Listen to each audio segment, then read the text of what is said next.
सुंदर, अप्रतिम, मनमोहक सौभाग्य अलंकार मंगळसूत्र महोत्सव 100% जीएसटी फ्री. मयूर अलंकार, सराफ बाजार आणि गंगापूर रोड, नाशिक. ताज्या बातम्यांसाठी नाशिक न्यूजच्या YouTube चॅनलला सबस्क्राईब करा आणि बेल आयकॉनला प्रेस करा.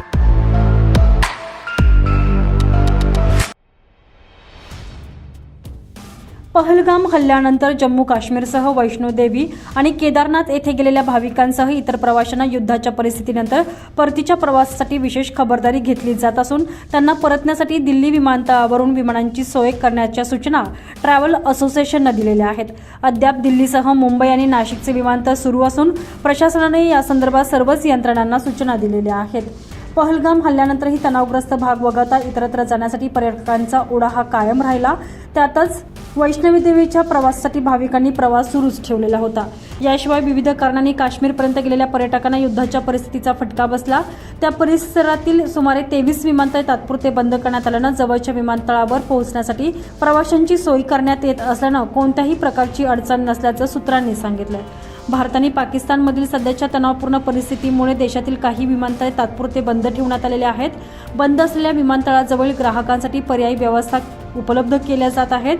याशिवाय दिल्लीपासून ते मुंबईपर्यंत नाशिकसह इतर सर्वच विमानतळ सुरू असल्यानं इतर ठिकाणी त्याचा कोणत्याही प्रकारचा अडथळा नसल्याचं स्पष्ट करण्यात आलेलं आहे. तर बंद विमानतळ कोणते आहेत त्यावर एक नजर टाकूयात. पंजाब आणि हिमाचल प्रदेशातील चंदीगड, अमृतसर, लुधियाना, भुंतर, पतियाळा, शिमला, कांगडा, गगल, भटिंडा ही विमानतळं बंद आहेत. जम्मू काश्मीर आणि लडाखमधील श्रीनगर, जम्मू, लेह, पठाणकोट, राजस्थानमधील किशनगड, जैसलमेर, जोधपूर, बिकानेर, गुजरातमधील मुंद्रा, जामनगर, हिरासा, पोरबंदर, केशोद, काडंगा, भुज, हलवारा ही विमानतळे बंद आहेत. Bureau report, Nashik news, Nashik. आपल्या भविष्यासाठी आपण जागरूक होऊन पाणी वाचवणं आवश्यक आहे. पिण्यासाठी साठवलेले पाणी न फेकता त्याचाही वापर करावा. पाणी शिळे होत नाही. कपडे धुताना, हात धुताना, दात घासताना आणि दाढी करते वेळी पाणी वाया जाणार नाही याची काळजी घ्या. झाडांना पाणी घालते वेळी झारीचा वापर करा. वाहन धुताना बादली किंवा मगचा वापर करा. पाण्याची बचत करणं ही आपल्या सर्वांची जबाबदारी आहे, कारण पाण्याचा एक एक थेंब अमूल्य आहे. नाशिक महानगरपालिकेच्या वतीनं जनहितार्थ प्रसारित.